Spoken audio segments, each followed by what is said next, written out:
enrich you today. I would now call upon Ms. Tessa Pereira, Assistant Professor Economics of Temple College.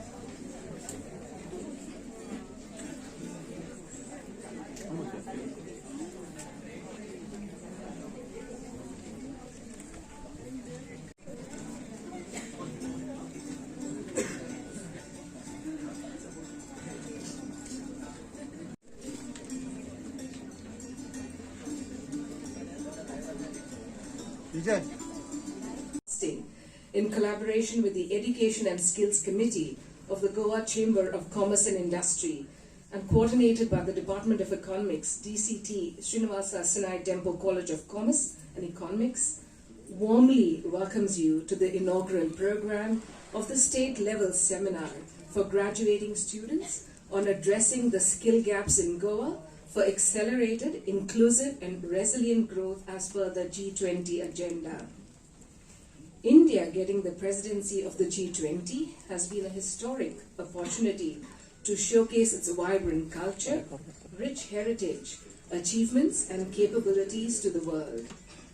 As one of the multi-year agendas of the G20 Employment Working Group, the priority area identified for consideration has been on addressing global skill gaps, which is the theme of this seminar.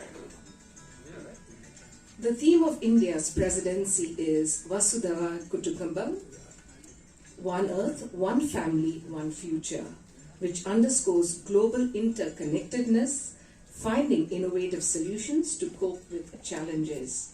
On that note, we hope you have an enriching day's session today and look forward to a robust participation from our eager young students. As William Butler Yeats. Morning and warm welcome to all of you. At the outset, I would like to request the dignitaries to kindly take their places on the dais. Is a symbolic beginning to mark any auspicious occasion. Just as a lamp enlightens its surroundings, may wisdom and awareness shine upon us. I request the dignitaries on the dais to kindly come forward to light the traditional lamp.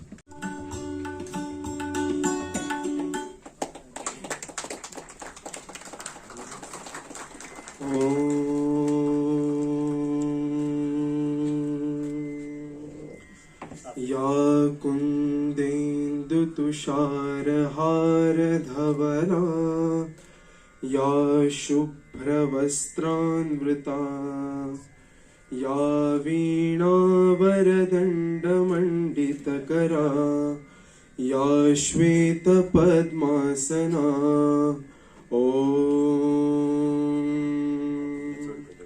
या कुन्देन्दु तुषारहारधवला या शुभ्रवस्त्रान्वृता या वीणावरदण्डमण्डितकरा या श्वेतपद्मासना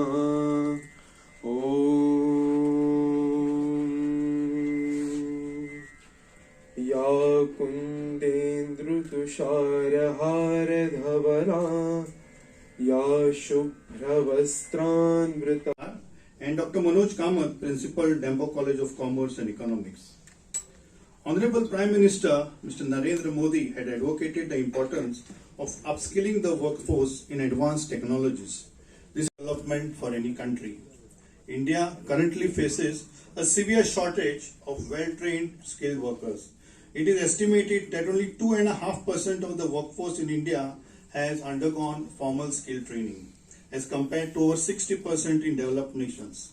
Large sections of the educated workforce have little or no job skills, making them highly unemployable. That's why India must focus on scaling up skill training efforts to meet the demands of employers and drive economic growth.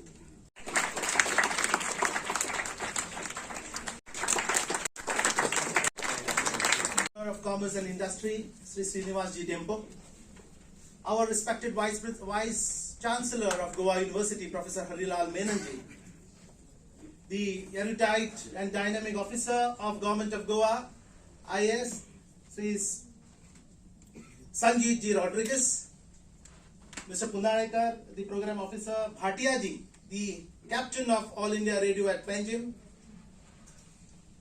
of this program today. One, because All India Radio under the aegis of Ministry of Broadcasting, Information and Broadcasting, Government of India, has given us this great opportunity to the Education and Skill Development Committee of Goa Chambers of Commerce to host such kind of a program. This program, my dear friends, celebrates the ethos of the G20.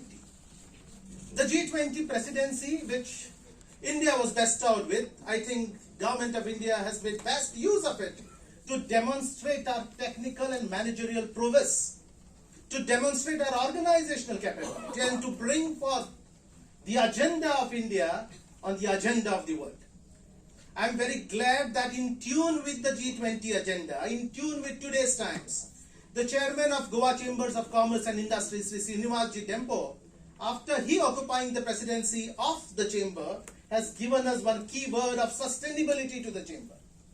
And he has wished that the entire initiatives of Goa Chamber in next 3 years under his presidency must be targeted towards the goal of creating awareness towards sustainability and creating action plan towards sustainability.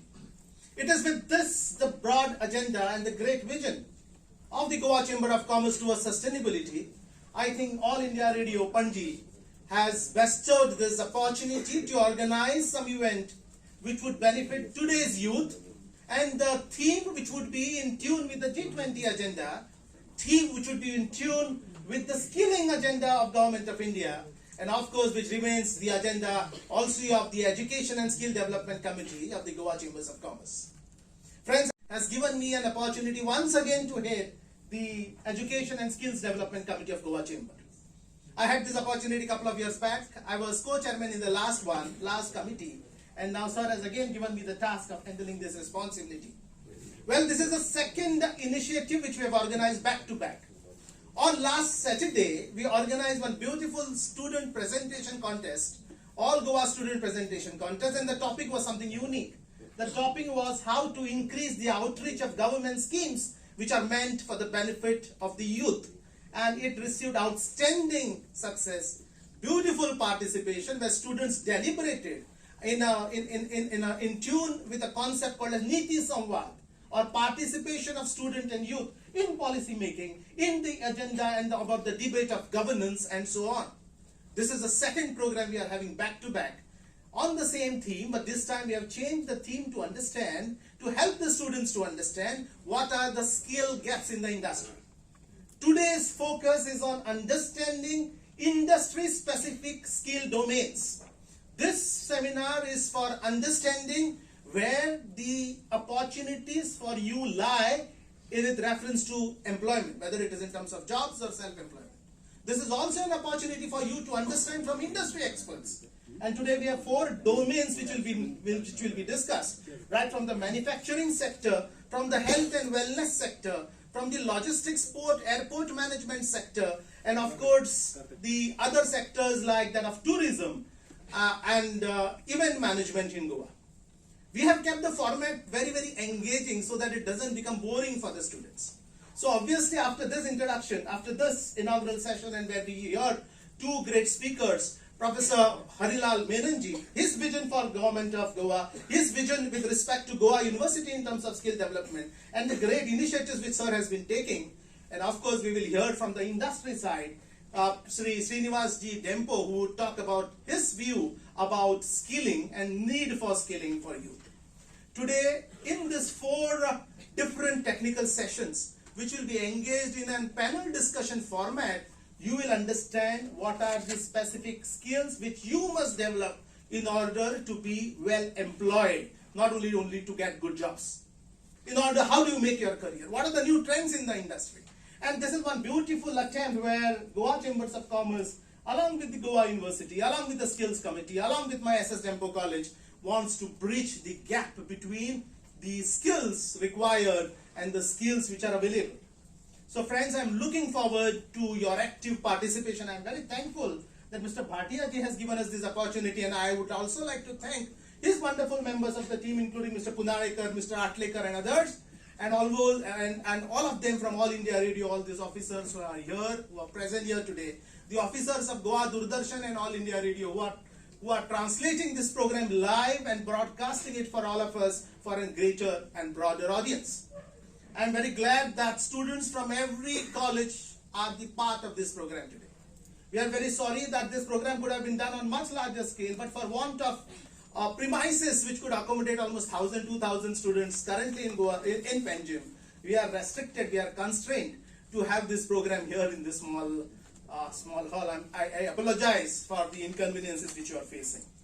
Well, friends, but today is going to be an interesting day, a start point for you in order to start your careers with. First, I would like to thank Mr. Bhatia, the chairman of the captain, head of the team of All India Radio Panjim. And sir, I know is product of IIT, has done his ME after his BTEC, and sir has a great outstanding career in the field of engineering, in the field of All India Radio, and of course, leading the message, broadcasting it to the masses. Thank you, sir, for being here.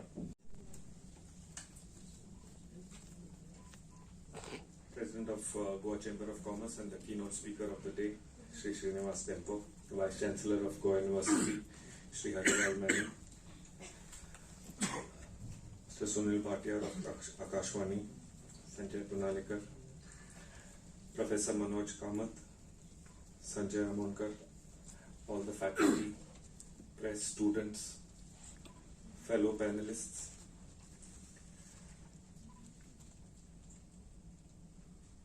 It's been working with the Ministry of External Affairs and the G20 Secretariat to put together events, meetings across various sectors in Goa.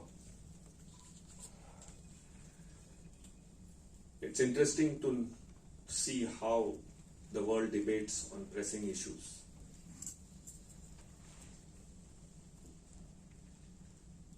But the ultimate aim is how to crystallize these discussions, how to filter these debates, and how to use them in a local scenario.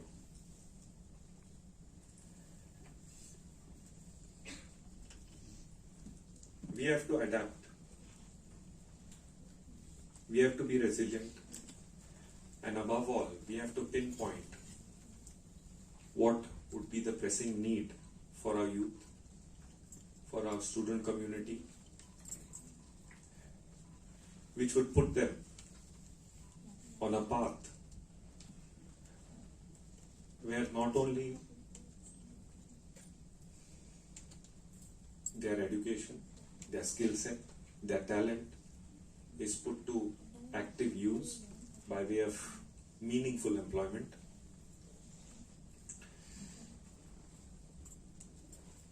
but these talents are used locally to benefit the state and to see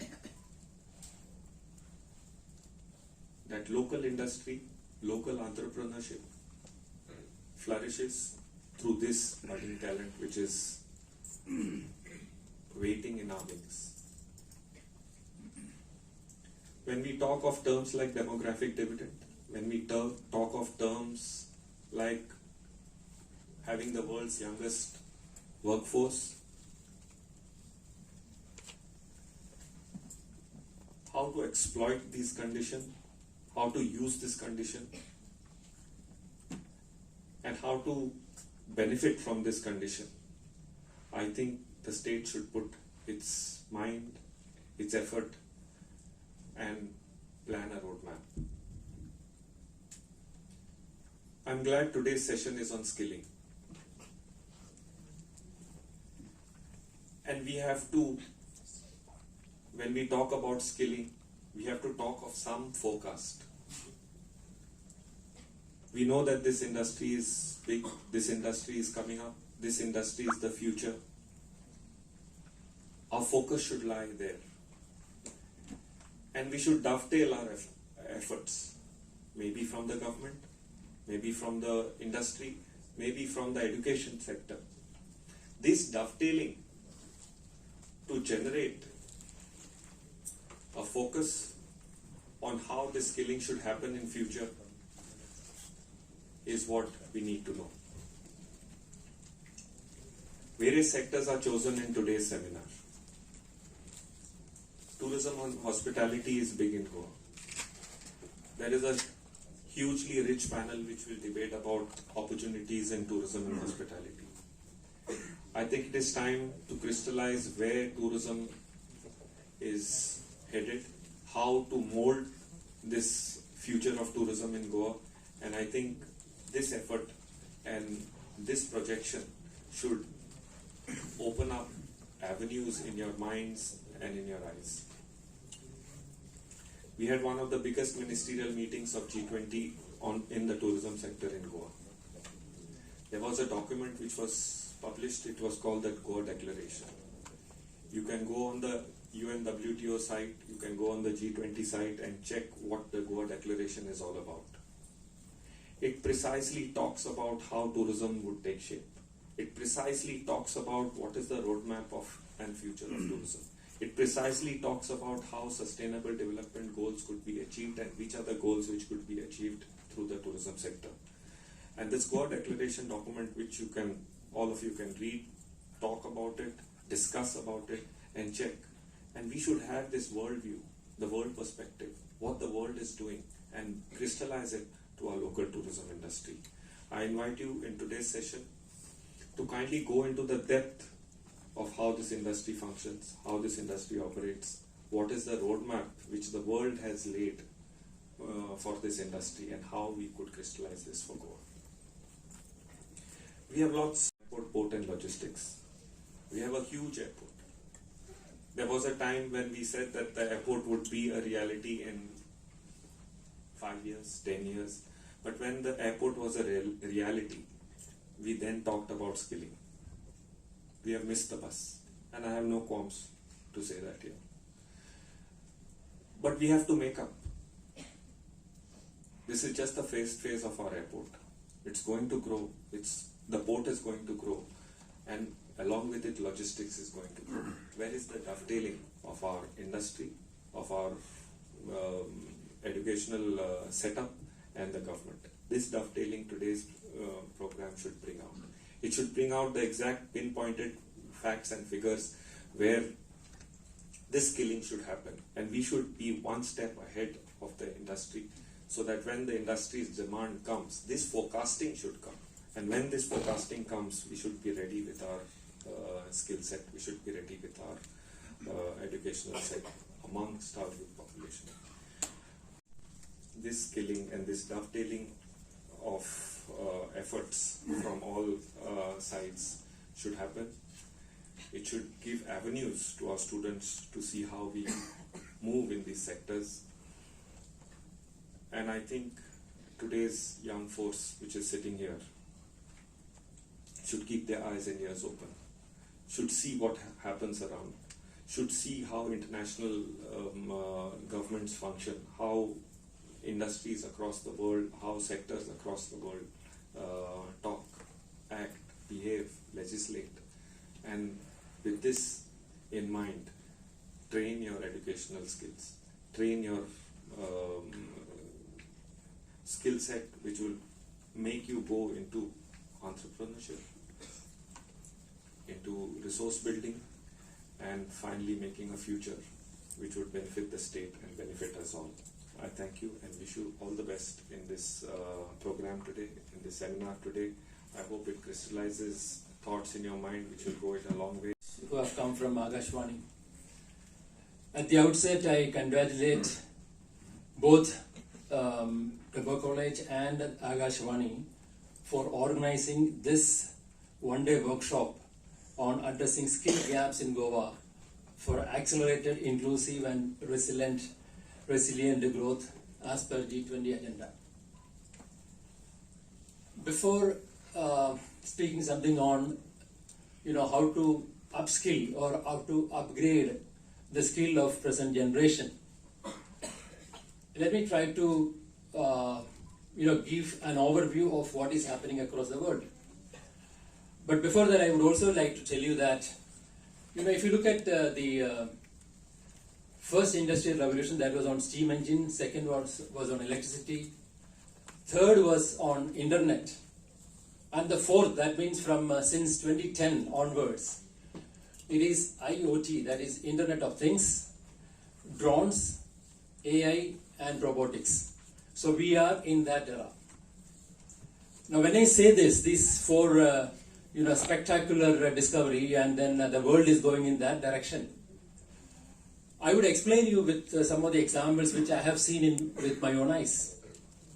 I used to travel a lot for conferences, and I used to chair sessions on ocean color monitor related to remote sensing and aerosol and climate, etc. Many times I had the opportunity to travel Singapore. And 10 years back when I traveled, I could see that I was stopped by 5 or 6 policemen in the airport while coming out. That means I was checked for my ticket, then boarding pass, etc., etc., etc. But last year when I went, I could see that only one policeman that to see my luggage. Otherwise, there was no other hindrance at all. So I asked myself that what really happened, wherein the artificial intelligence-based algorithms have been developed.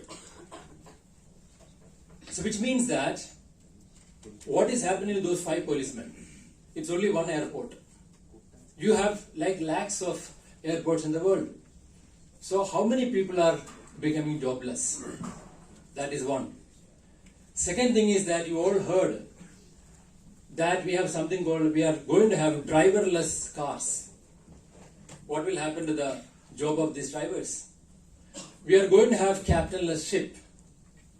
We are going to have pilotless aircrafts. And I would also tell you that around 10 to 15 or maybe 2 decades back, there was a large,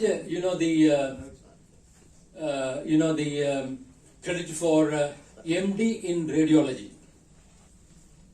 Karnataka used to charge huge capitation fee for that.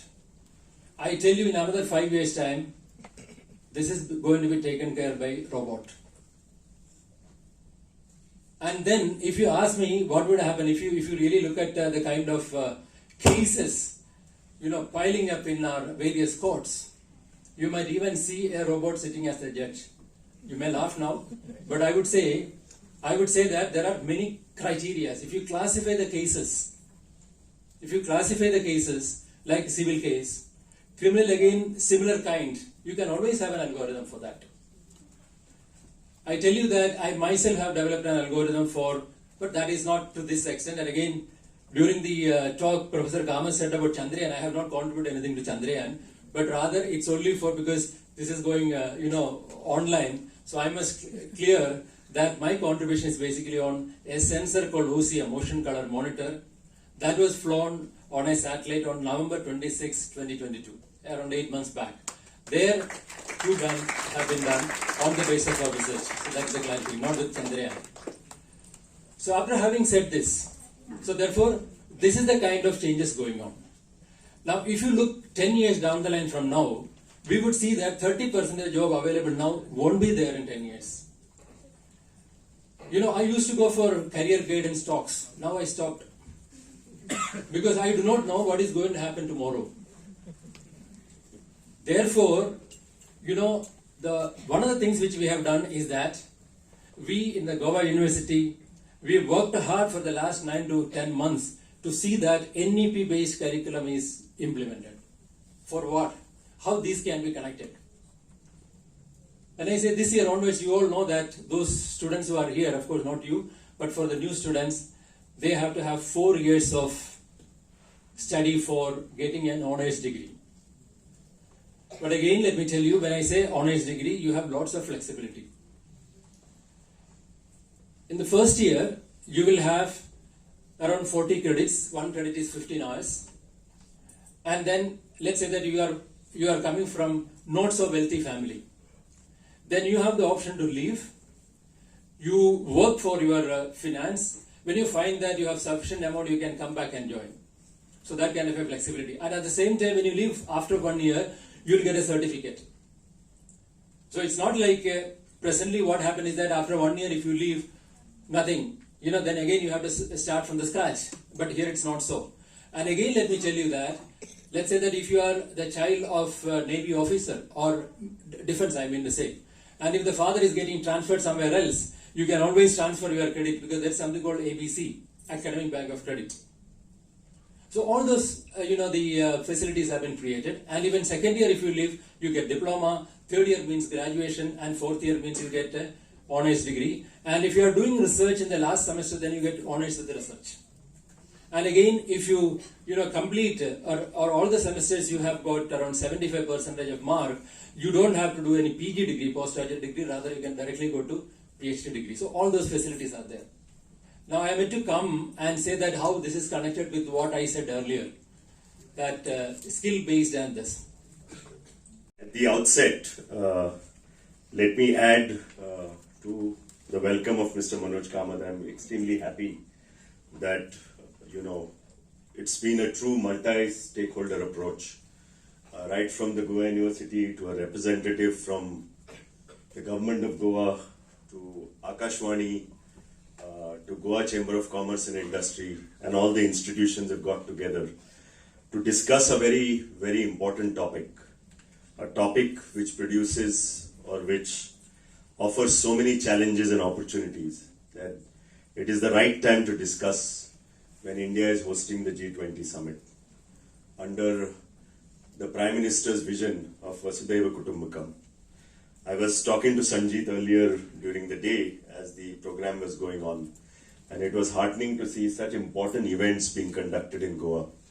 Maybe it in the field of health, finance, energy transition, tourism, These are extremely important, not only to India as a country, but to all the G20 nations in the world at large. And why I'm saying all this?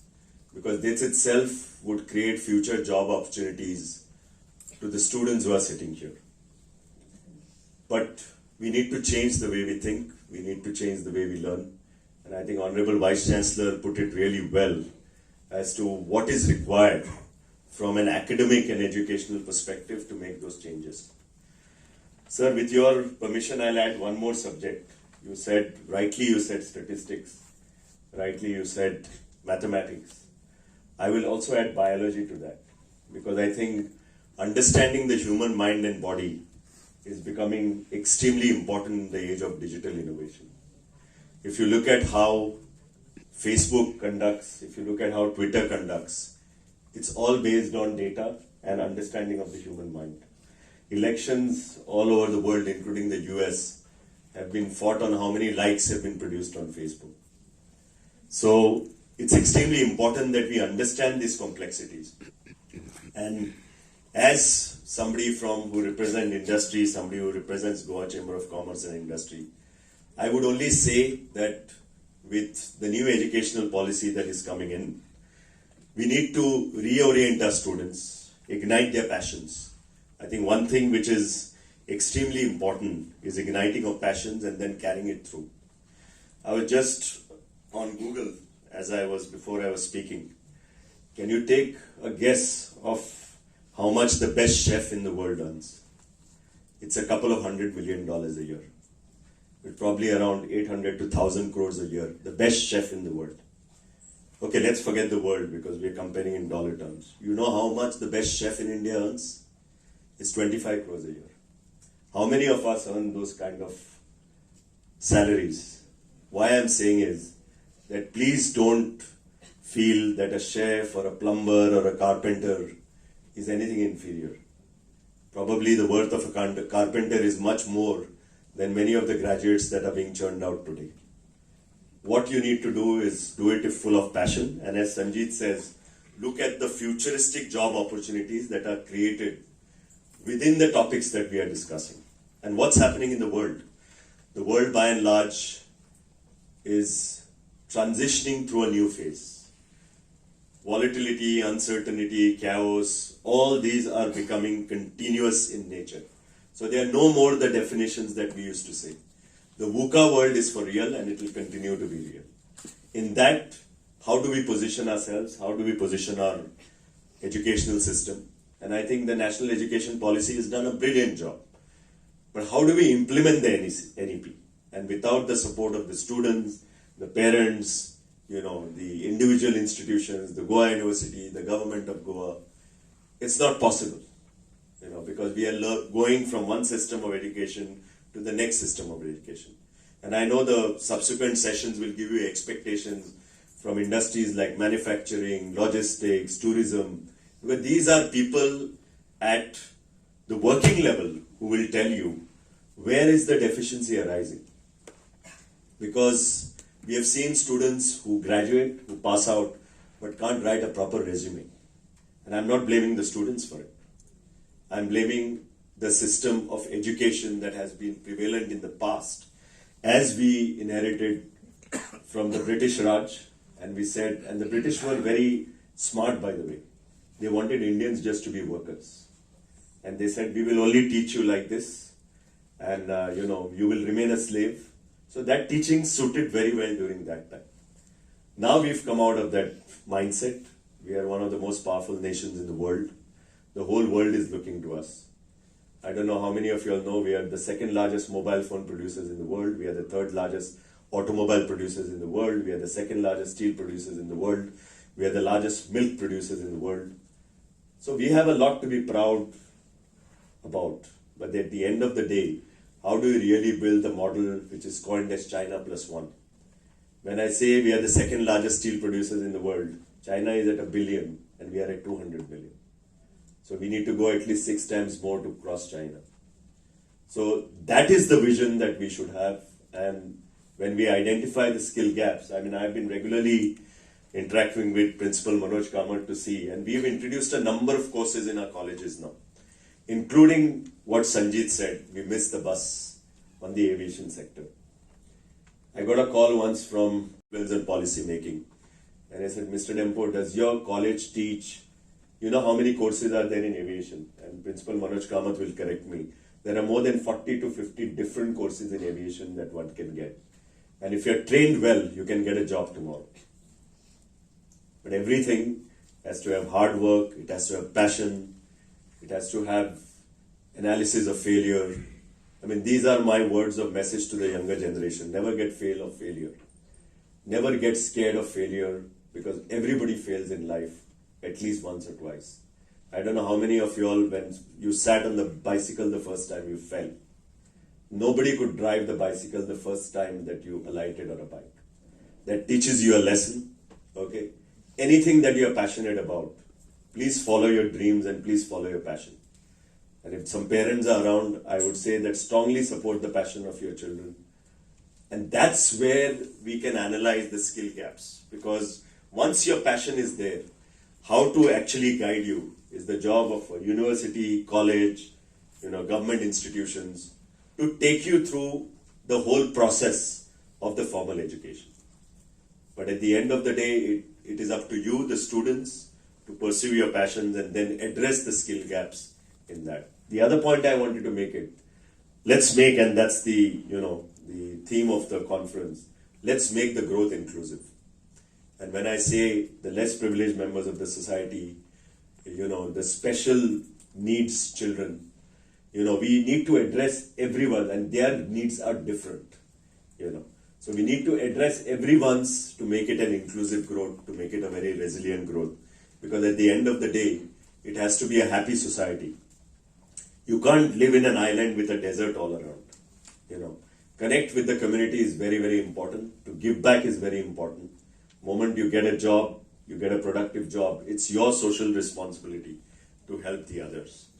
So with these few words, I again, on behalf of the Chamber of Commerce and my institution, SS Dempo Commerce, the College of Commerce, I welcome all of you.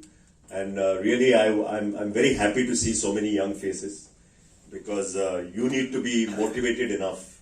And there are a lot of expert speakers today during the course of the day who will motivate you, will tell you what are their expectations as industry, where do they come from. And, as the Vice Chancellor says, the future is very, very different.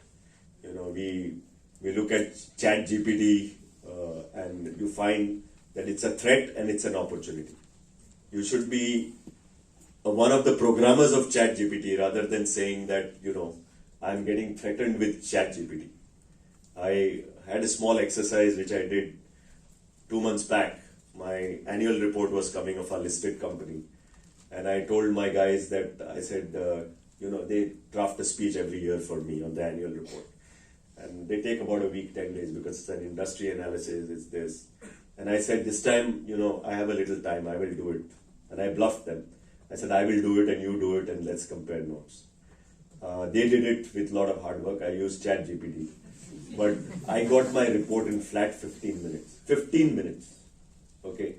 Why 15 minutes? It would have come in less than a minute because it didn't pick up my industry properly. So I had to go again, because it's not telecom, it's not automobiles. It's a calcined petroleum coke. So they misrepresented it, misused it. But bang on, in less than 15 minutes, I get a 2-page report, chairman's speech, which was so good. And, after 5 or 6 days, I met them and I exchanged notes. They laughed because they knew it's ChatGPT. It can't be so good from a human being. So that's the problem with ChatGPT. And they said that, sir, we know, but, good you opened our eyes. I said, this is where your threat is. Because if I can do this, why do I need 5 people to work on industry analysis? So I'm just saying this because you need to know the future, where it's going, not get scared of it. Because as Vice Chancellor said, there have been many industrial revolutions and we have all survived. When it shifted from manual to machines, all our ancestors were said that they are gone, they are finished. But they all survived and you are studying thanks to them for their hard work. And you also need to change and you need to study and need to adopt latest technologies and so on. So good luck with today's seminar. I would congratulate all the organizers and wish you all the best. Thank you. Economics. Please put your hands together for them.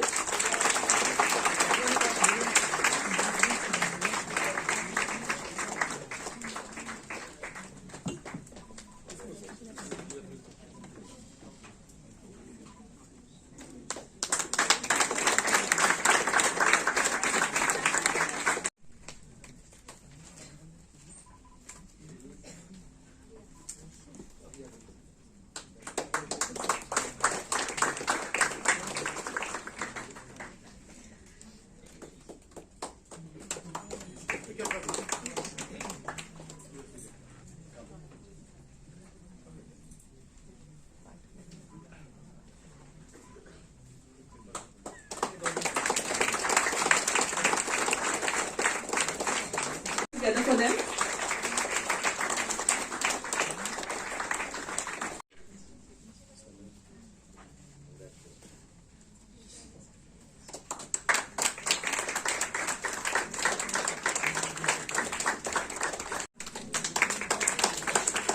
Thank you for your time, sir.